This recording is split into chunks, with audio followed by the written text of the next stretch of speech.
ఉగ్రవాదానికి వ్యతిరేకంగా భారత్ చేస్తున్న పోరాటానికి ప్రపంచ దేశాలు మద్దతిస్తున్నాయి.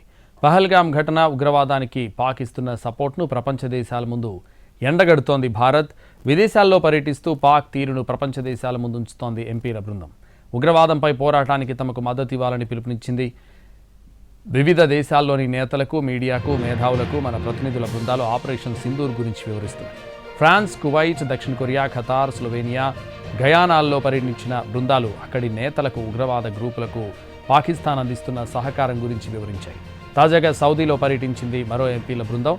అక్బరుద్దీన్ ఓవైసీతో పాటు ఇతర ఎంపీలు సౌదీలో పర్యటించారు. పాక్ తీరు, ఆపరేషన్ సింధూర్ గురించి వివరించారు. అలాగే ఇటలీ, సౌత్ ఆఫ్రికాలో మరో ఎంపీల బృందం పర్యటించింది. సుప్రియా సహా మరికొందరు ఎంపీలు రోమ్లో పర్యటించారు. అక్కడి నేతలతో సమావేశమయ్యారు. మరోవైపు కనిమొళి బృందం ఇవాళ గ్రీస్లో పర్యటించింది. ఉగ్రవాదానికి వ్యతిరేకంగా భారత్ చేస్తున్న పోరాటానికి ప్రపంచ దేశాలు మద్దతిస్తున్నాయి. పహల్గామ్ ఘటన ఉగ్రవాదానికి పాక్ ఇస్తున్న సపోర్ట్ను ప్రపంచ దేశాల ముందు ఎండగడుతోంది భారత్. విదేశాల్లో పర్యటిస్తూ పాక్ తీరును ప్రపంచ దేశాల ముందు ఉంచుతోంది ఎంపీల బృందం. ఉగ్రవాదంపై పోరాటానికి తమకు మద్దతు ఇవ్వాలని పిలుపునిస్తోంది. వివిధ దేశాల్లోని నేతలకు, మీడియాకు, మేధావులకు మన ప్రతినిధుల బృందాలు ఆపరేషన్ సింధూర్ గురించి వివరిస్తున్నాయి.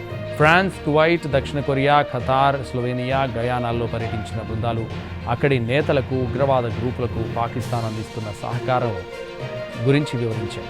తాజాగా సౌదీలో పర్యటించింది మరో ఎంపీల బృందం. అక్బరుద్దీన్ ఓవైసీతో పాటు ఇతర ఎంపీల సౌదీలో పర్యటించారు. పాక్ తీరు, ఆపరేషన్ సింధూర్ గురించి వివరించారు. అలాగే ఇటలీ, సౌత్ ఆఫ్రికాలో మరో ఎంపీల బృందం పర్యటించింది. సుప్రియా సహా మరికొందరు ఎంపీలు రోమ్లో పర్యటించారు. అక్కడి నేతలతో సమావేశమయ్యారు. మరోవైపు కనిమొళి బృందం ఇవాళ గ్రీస్లో పర్యటించింది.